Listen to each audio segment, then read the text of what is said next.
All right, this is Jacob with the Mr. Addiction podcast, where we look at addiction through the eyes of those who have experienced it. So I have somebody with me today, Josh.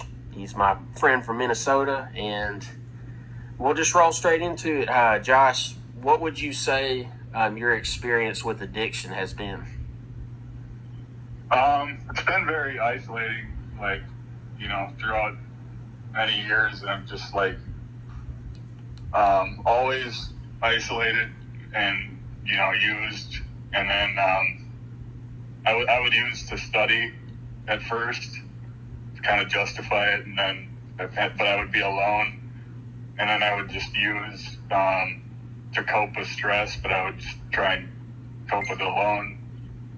So, it's just been very isolating, losing friends, losing jobs, losing my wife, all kinds of things. Yeah, man, it's so heavy. I don't think people who don't struggle with it understand how heavy it is or the consequences it brings. And rolling into that second question, because of what addiction has done to your life, what would you say to people, maybe kids or teenagers or even adults, parents of kids, people who don't take addiction serious? What would you say to them? I would say that it's a slippery slope, and that, you get smacked in the face when you realize it. It's like deep down I always knew, but coming to terms with it, it's like eye-opening, and you realize that,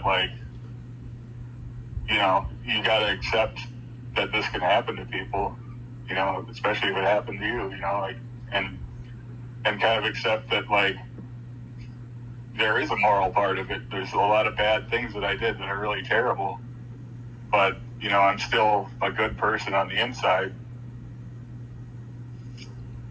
Yeah, I guess, and then this one last thing with that, did you ever plan on being a drug addict? Did you ever wake up and say, that's my goal, to struggle with drugs and alcohol?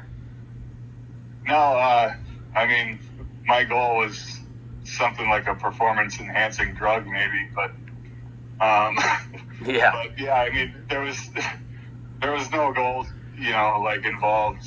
I think, kind of the opposite. It's just something that I found that covered up a lot of things.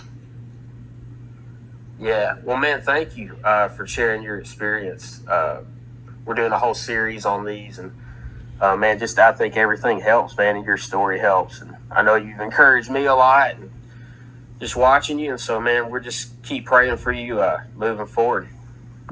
All right, thanks, Jacob. Yeah.